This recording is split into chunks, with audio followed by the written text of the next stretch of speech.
Good evening. My name is Todd Rosenberg. We're here for the 2020 Tikkun, and my topic is going to be love your neighbor. And given the fact that this is the COVID-19 era, love your neighbor from 6 feet away and love your neighbor with a mask is going to be our code for today. I'm a lawyer in town. I've written a book called The Jewish-Christian Debate, which is in the process of being published. And I wanted to speak to you tonight about a topic that's very interesting, I think, to all of us, and particularly at a time like this, where we are very close, more close than maybe we want to be. But certainly loving your neighbor is loving the person who is not necessarily physically next to you, but maybe your next-door neighbor, your person down the block, your person in your city, your person in your country, or somebody somewhere else in the world. So I think all of you have heard the concept of the golden rule. Many of you don't know where that comes from. It's not actually a Jewish term. It was invented about a couple of hundred years ago. Actually, most people are familiar with it from the New Testament, believe it or not, where the statement is you should love your. You should say, "Do unto others as you would have them do unto you." And again, that comes from Matthew and Luke in the New Testament, but Jewish parallels to this are all over the place. What is interesting about that is we really have two aspects of that in terms of statements in Jewish philosophy. One is from Maimonides. Maimonides is probably Judaism's most famous philosopher. He lived about the year 1200 in Egypt. He was the doctor to the Sultan. And he wrote all kinds of works, both medical as well as Jewish. And one of the statements that he made was very similar to that made in the New Testament, which is that, again, there's a positive duty to do unto others. The flip side of the coin is given in Judaism by Hillel. Hillel is a name that should be familiar with most of you, especially if you've been to college. The Jewish center at every university in this country is called Hillel, and it's named after the sage who lived about 2,000 years ago. He actually died about the time that Jesus would have been a youngster in about 10 CE. He made many very famous statements, and one of his most famous statements comes from the Talmud. And it says just the negative version of the golden rule, which is, don't do to others what you wouldn't have them do unto you. So we've got both sides of the equation here in Jewish thought, and of course we've got a lot more. So where does this all come from? Believe it or not, all aspects of the golden rule come from the Hebrew Bible in the book of Leviticus, chapter 19, verse 18. And it comes from the statement, love your neighbor as yourself. And what we're going to talk about here tonight are basically four elements of that statement. Who is your neighbor? What is love? What does as mean, or as much as yourself mean? And what does loving yourself mean as well? All four are aspects of love your neighbor as yourself. Now, love your neighbor as yourself is really the great statement of ethics, both for Christians and Jews, because it ultimately is based upon everyone being created in the image of God. And many of you are familiar with that concept from the book of Genesis, chapter 1, verse 26, among others. But if we are all created in the image of God, then we share something in common, and we have common duties towards each other. And that's the basis of love your neighbor. So the idea of love your neighbor being a fundamental principle of ethics has been around a long time. Statements made in the Talmud, in the Mishnah, rabbinic writings made about 1,500 years ago, among others. The New Testament actually combines two concepts, love of neighbor and love of God. Even though the Hebrew Bible doesn't actually combine them, we have both in our Bible, as you may know, the V'ahavta, love God, and certainly Leviticus, love your neighbor. And again, these concepts have been combined throughout history and throughout all kinds of writings. There are many summaries of the commands that are given out there. Jesus wasn't the first one to come up with, a framework for all the commandments. Certainly, Jews have been doing that throughout time. There are similar statements, obviously, in our Bible, in Love Your Neighbor, as well as in the Talmud and in rabbinic writings, condensing everything down to fundamental principles. And certainly, Love Your Neighbor is one of those. Now, again, we've got a concept of who is your neighbor. When you ask who is your neighbor, there are really two aspects to that. Neighbor, or in Hebrew, re'ahu, various aspects of that. Re'ahu would be our neighbor or your neighbor, is the actual Hebrew term that's used. Now, if we're talking about who is your neighbor in Jewish thought, there are really two poles for that concept. One is what we'll call the universal concept, which is everybody is your neighbor. If they're a human being, they're your neighbor. That's the universalistic concept. There's a second concept where love your neighbor is love your fellow Jew. And again, we're going to talk about both of those. So starting with the universal concept of loving your neighbor. Most people think, well, that's the Christian concept, right? Where everybody's supposed to love everybody else that's out there. It doesn't matter who they are. Love, love, love, love, love. That's all you got to do. It's Christianity's love, love, love. Well, they got it from us. Neighbor is a very broad concept, and it really starts in our Bible when the Jews are in Egypt. And when the Jews are leaving Egypt, they actually go to the Egyptians to take various property. Supposedly it's loaned. We won't go into that. Maybe it's reparations for the slavery. We won't go into that. But in any event, they take property from their neighbors. And neighbor is defined as the Egyptians. Well, guess what? At that point in time when we were slaves, Jews and Egyptians really weren't on a very friendly basis. So calling the Egyptians a neighbor is a very broad statement of universal ethics. And that concept has been expanded and followed by many, many, many Jewish philosophers and rabbis. Rabbi Akiva being the most famous of those. Many of you have heard of Rabbi Akiva, Akiva High School.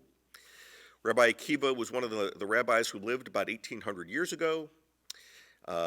Various things that happened in terms of who he supported, a messianic figure named Bar Kokhba, among others, but he's one of our most famous rabbis, and certainly in terms of philosophy, he's one of our most famous.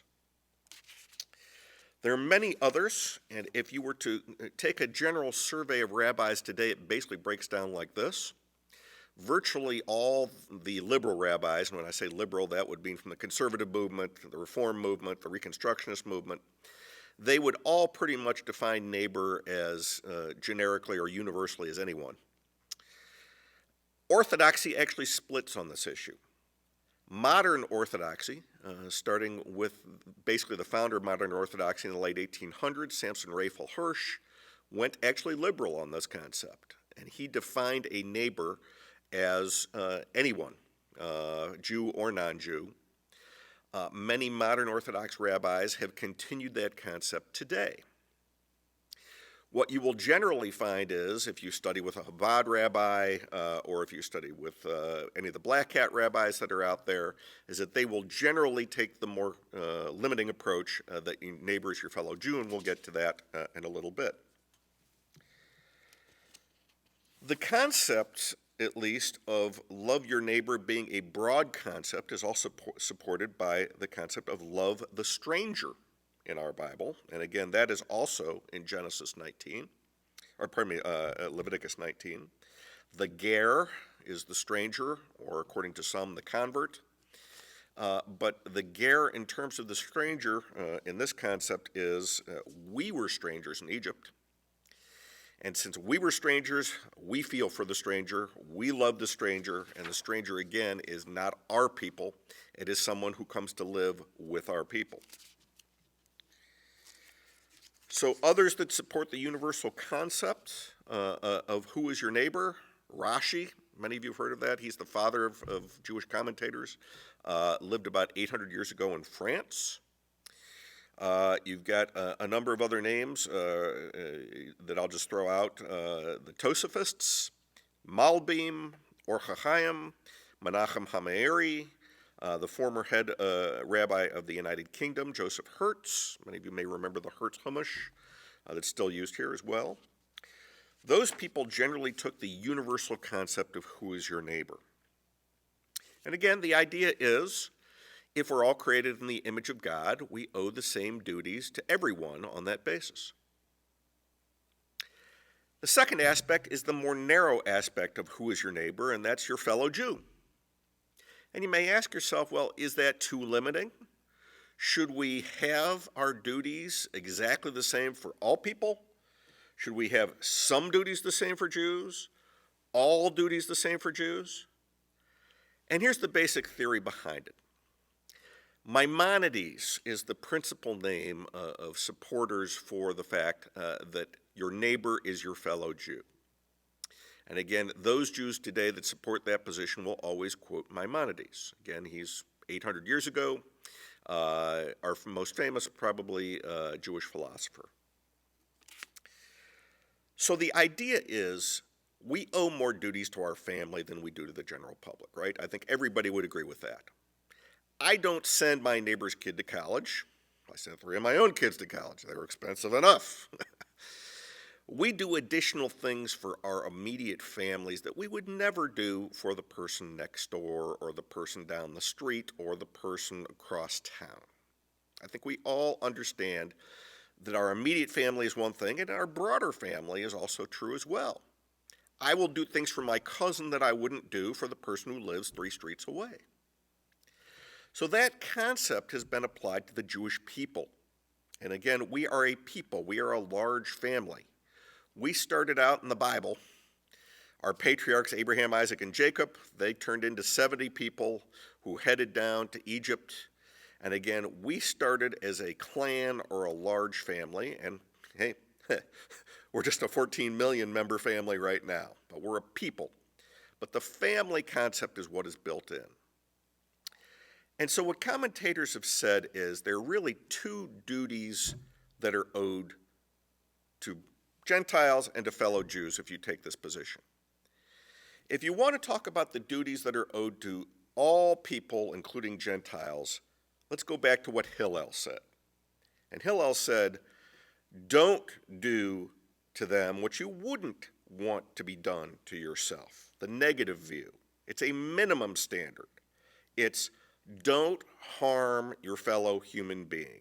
And again, that's the basic standard for all people across the board, according to this theory. But if you look at fellow Jews, you then have additional positive duties towards those fellow Jews, just like you would have additional duties towards your family. And again, we'll talk more about that when we get to the concept of what is love. The third aspect of who is your neighbor comes from a concept in the New Testament that some of you may or may not be familiar with. You've all heard of the name Good Samaritan. I bet you a lot of you don't know where this term is coming from. Actually, it comes from the story in the book of Luke in the New Testament, and the story goes like this. There was a priest, a Levite, and a Samaritan. Samaritans were a group, let's call them quasi-Jews. It's a long history of who they were. They weren't really Jews ethnically. They had been basically brought in as a group in about 700 BCE. This is several hundred years later, obviously in the time of Jesus. But they're basically, if I had to give a parallel, the equivalent of Palestinians today. They lived in that area of Samaria. Many of you know that as a term. That's north of Jerusalem. That's why it got the name Samaria, is after the Samaritans. But basically, they weren't our folks. And they weren't folks that we really liked, and they didn't like us that much either. So the story goes like this. A priest and a Levite are walking away from Jerusalem down the road to Jericho, and they come across a guy who's stuck in a ditch, and obviously he's been mugged. So he's bleeding. He's not doing very well. He's heavily injured. And the story doesn't look very favorably on the priest and the Levite because they just walk right by. They won't even stop. A little bit later, this Samaritan comes down the road, sees the guy, goes and takes care of him, takes him to the hospital, pays for his medical bills, cures him, and basically becomes what we know as the Good Samaritan.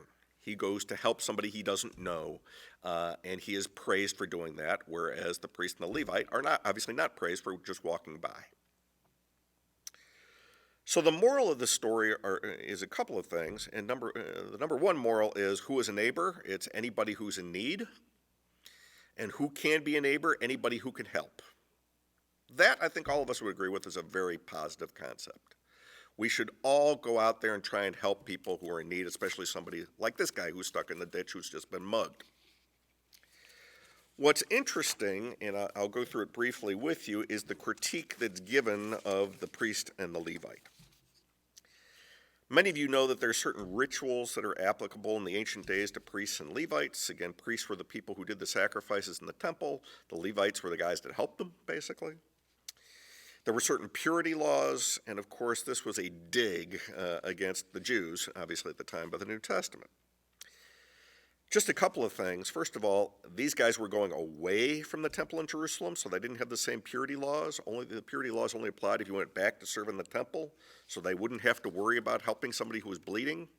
This guy's not dead. Some of you know that there are certain rules that prohibit priests from going into cemeteries and dealing with dead people. The guy's not dead yet, so there's no limitations on a priest or a Levite from helping this guy out.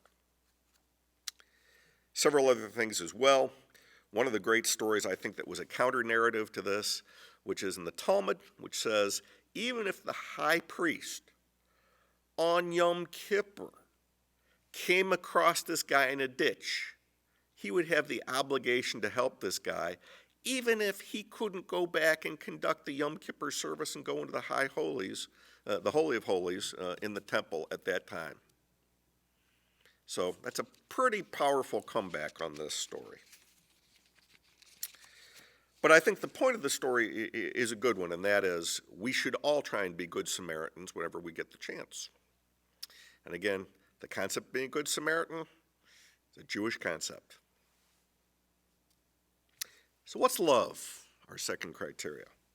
Well, most of you are thinking, love, that's a big emotional thing. I love my food, I love my dog, I love my wife, I love my cousin, I love my brother, I love my sister, all kinds of love that are out there. Is that what they're talking about here? Yes and no. Love is two things in our Bible. Sometimes it's emotion, sometimes it's action. Many of you know this concept, especially if you're married. If you just say, I love my wife, I love my wife, I love my wife, and I don't do the dishes, I don't take out the garbage, and I don't get her flowers occasionally, she doesn't feel like it's love, like the way I think. So love is oftentimes action. Particularly from an ethical standpoint, love is frequently action. Not only from an emotional standpoint do you have to feel love or something positive towards your neighbor, but love means you have to do stuff or not do stuff to help your neighbor. So let's talk about the negative concept of love, and let's go back to Hillel again. Hillel was the guy who said, don't harm people. Don't do unto others what you would not have them do unto you. And again, it sets a basic standard for all human beings. It's one we can live by. Wouldn't it be great, if you think about it, if we just had an ethical standard out there we didn't harm people? Just think about it. Employers could live by those standards. Don't fire people arbitrarily. Don't do things that hurt people that are out there. I won't go off on a rant on things like that. But the point is, it's a basic ethical standard which we stick to with everyone, no matter who they are, and it's something we can live by. The positive aspect of love means, how far do you have to go to help them? Now, we've heard about the Good Samaritan, obviously. The Good Samaritan is you help somebody who's in danger. Somebody's out there drowning, you throw them a life raft, right? Most people wouldn't think twice about that. But what do you do in terms of love, in terms of positive things? Economic support for people. Again, how much economic support do I have to give to my immediate neighbor? Yeah, it's all nice if I give to charity. Those are all good things. And of course, the rabbis will tell you we have an obligation to give certain amounts to charity, whether it's tithing 10%. We won't go into all those aspects of the Bible. But there are concepts of you have a duty to help certain people to a certain extent economically, and that's all well and good too. But how far do you have to go above that? Again, loving your neighbor. Do you have to bring somebody out of poverty? Do you have to have them live with you? Do you have to have them, live in your basement? Many of you, at least right now, have your kids living in your basement. There's probably no room for that. But be that as it may, the positive duties of love, the problem is how far do you really have to go? And again, that can get into a lot of discussion. Let's talk about the third concept of love your neighbor as yourself, which is as yourself. What's that mean? Do you have to love the other guy just as much as you love yourself? How about more? If you talk about the general rule, loving someone as yourself, well, you have to respect everybody, right? You have to respect the interests of others. And again, both the New Testament and our commentators have all said the same thing. You have to honor your neighbor's desires, interests, property, home, honor, things of on those levels, just like yourself, because they're a human being just like you. They've got feelings just like you. They've got interests just like you. They probably have families just like you. You have to respect yourself. Again, Aretha Franklin said it best, RESPECT. I think that's a duty that we owe to everyone. But what do you do if those interests conflict? Guess what? There are going to be certain times where there's going to be a choice between you and someone else. Can you choose your own interests or your family's own interests over someone else's if there's some type of a conflict? And our sources actually say yes. When it says love your neighbor as yourself, doesn't mean love your neighbor more than yourself. Now here's the one that's really going to get you. How many times have you seen on the news that some religious Christian either gets held up in a bank robbery, gets raped, their relative gets murdered and what have you, and they make a statement to the public and they say, I forgive that person. I love that person even though they did this to me. And not only that, but I would sacrifice my life for that criminal. And you're probably saying to yourself, what? Where does that come from? Well, this is the concept of sacrificial love. It means loving your neighbor more than yourself, and particularly when it comes to sacrificing your life. And the classic example that's given by Rabbi Akiva is this. Let's say that two people are out in a desert, and they've only got one flask of water. It's only enough for one of them. Do you have to share that flask with the other guy? Or can you take the water for yourself if, and again, we're assuming a couple of hypotheticals, if you know that you're not going to be rescued, if you know that you've only got the one flask, you're not going to find any other water, et cetera, et cetera. It creates this conflict. Rabbi Akiva said, yes, you can save your own life under those circumstances. Now, some Christians disagree with that. I think that's one of the fundamental differences, actually, between where Judaism and love your neighbor differs with some Christians on this particular issue. That some Christians take it well beyond our Bible in terms of love your neighbor as yourself, not more than yourself. What's the fourth aspect? Love your neighbor as yourself. You have a duty to love yourself. Did I hear that right? Yes. You have a duty to love yourself, believe it or not. And most of you are thinking to yourself, gee, well, I'm watching this right now. I'm home with my family. I'm not working. I'm glad I'm watching this tonight. But, I don't love myself maybe as much as I should because I don't have as much respect for myself. I'm not making as much money as I really want to make. Things aren't really going as well for me as I really like right now. I just don't love myself the way I should. Some of you, and many of you, feel guilt feelings. I'm not going to go into the psychologist rant, But I think every single one of you, for whatever reason, doesn't love yourself sometime or another. Every one of you wants to lose weight. Every one of you wants to make more money. The list goes on and on. Our Bible actually commands us to love ourselves. Wow. That is really impressive if you think about it. You are a person just like anyone else. You are created in the image of God, just like everybody else. So that means that you have an obligation to love you. I think that is an incredibly powerful statement that our Bible makes, vastly ignored by everybody out there. Everybody knows about love your neighbor. Don't forget about love yourself. Obviously, you can't excessively love yourself. Those are called narcissists. Be that as it may, you have the duty to actually sit there and love yourself and remind yourself of it because it's a very helpful concept. Let's talk about another concept, which is, do we have a duty to hate our enemies? New Testament actually is critical of that. In the Sermon on the Mount, it says, you have heard it said, love your neighbor, but hate your enemies. Well, where in the world is that coming from in our Bible? I think all of you are going to tell me this, right?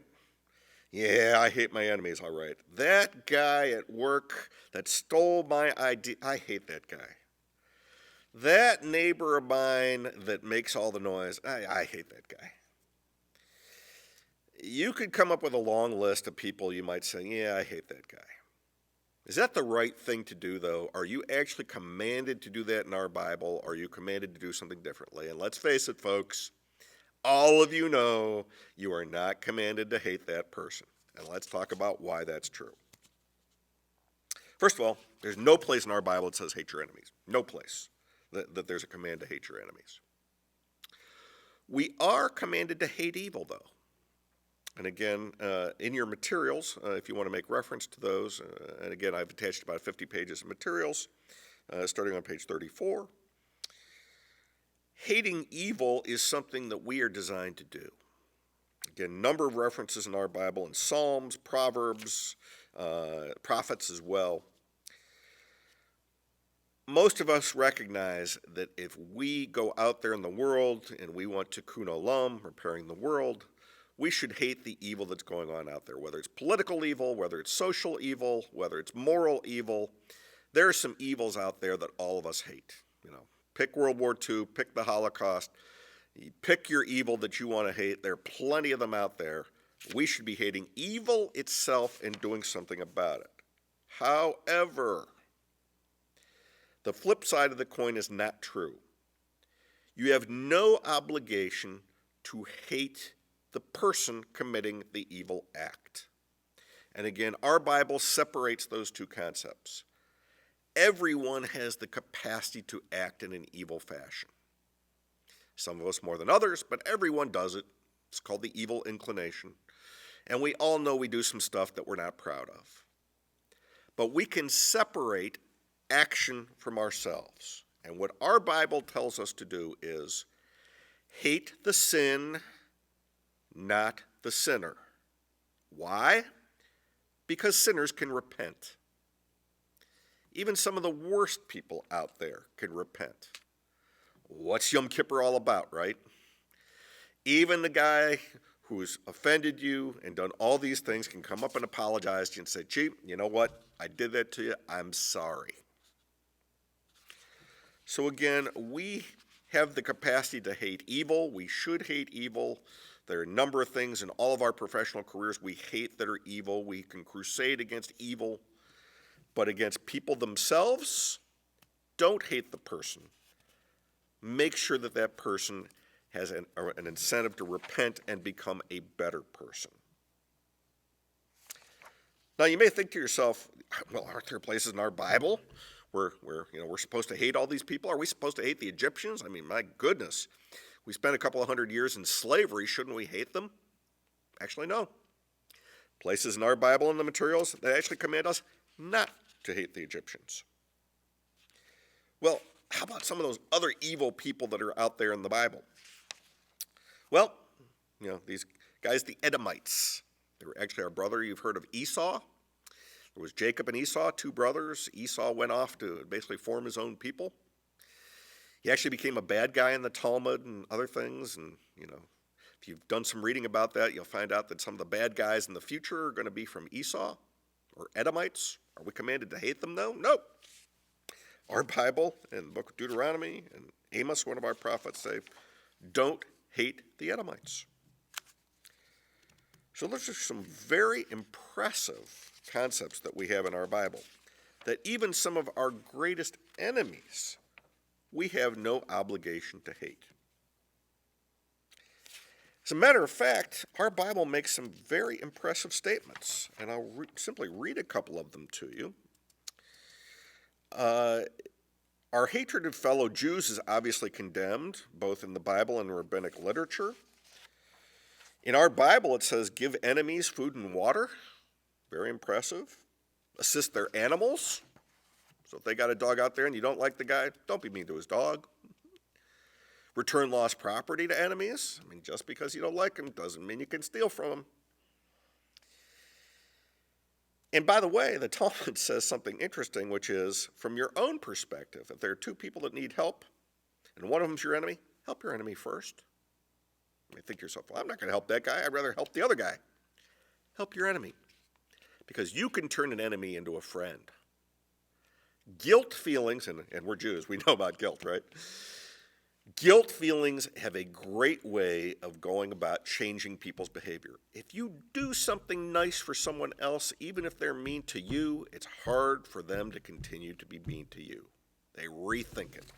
Try it sometime. It actually works. Here's one that comes up, not so much in the people that are watching this, but do you have to hate the person who's less religious than you? And this is really a battle between some Orthodox groups and non-Orthodox groups. And again, don't want to generalize here, but there is some tendency in certain aspects of the Orthodox community to say, hey, look, the conservative Jews, the Reformed Jews, the Reconstructionist Jews, they're really not religious, and they really aren't observing all the mitzvot, and therefore we have an obligation to hate them because they're not doing what they should be doing. Some of you who are not even Orthodox or whatever will say, hey, I'm a conservative Jew, and I do A, B, and C, and the Reformed Jew down the street doesn't even do that. I'm better than that guy, and he should really get on the stick and do some more. Do you have the obligation to hate him? Either of those scenarios, or any of the other scenarios, actually in our literature, we don't have the obligation to do. And there are a couple of reasons for that. I don't have to tell you that you could probably quote some early literature where there's some rivalries between various groups. But starting in the Middle Ages with Maimonides, among others, and including a number of black-hat Orthodox Jews from both World War II era and more recently, including Moshe Feinstein, among others, the Chazon Ish, again, these are names that may not be familiar to you, but these are Orthodox rabbis who've all come out and said, hey, look, we know there are people that are less religious than us. We know there are people who aren't observing all the commandments.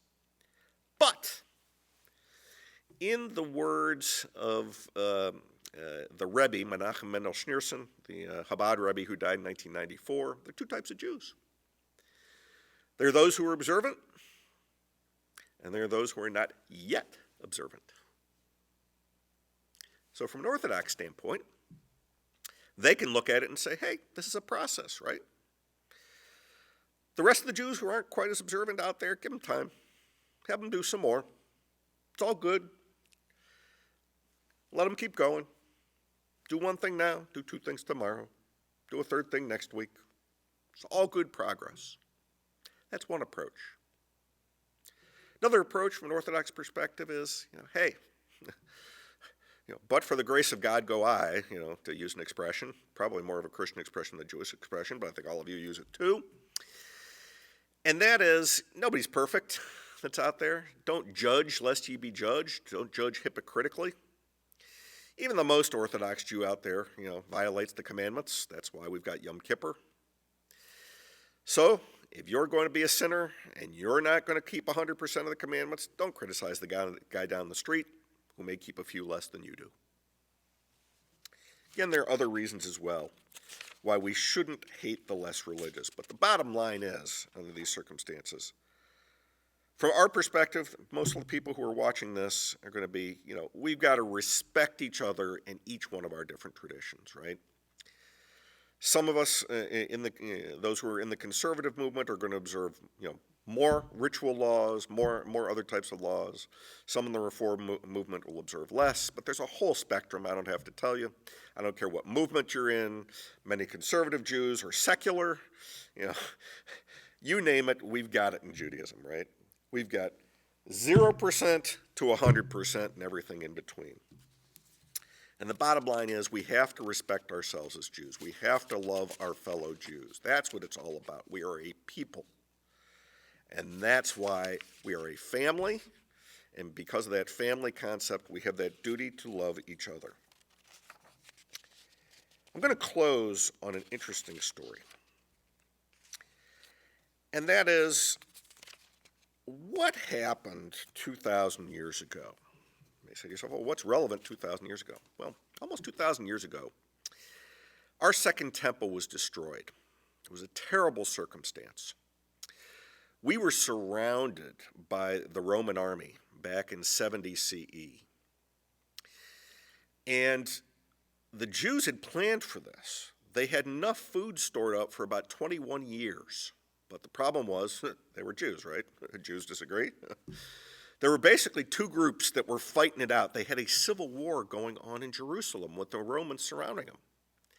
If they had simply united and fought together, they could have fought off the Romans, but no, they decided to fight each other, and one group burned the food supply. Needless to say, the Romans came in, destroyed the temple, killed 1 million people plus.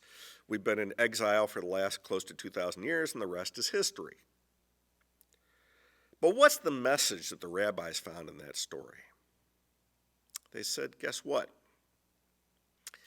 If we had loved our neighbor, if we had simply not fought each other, if we had simply created a united front against a common enemy, we would have survived, we would have our temple potentially today, and things would be quite different, and we would have many more of our fellow Jews alive today, and their children, great-grandchildren, and what have you.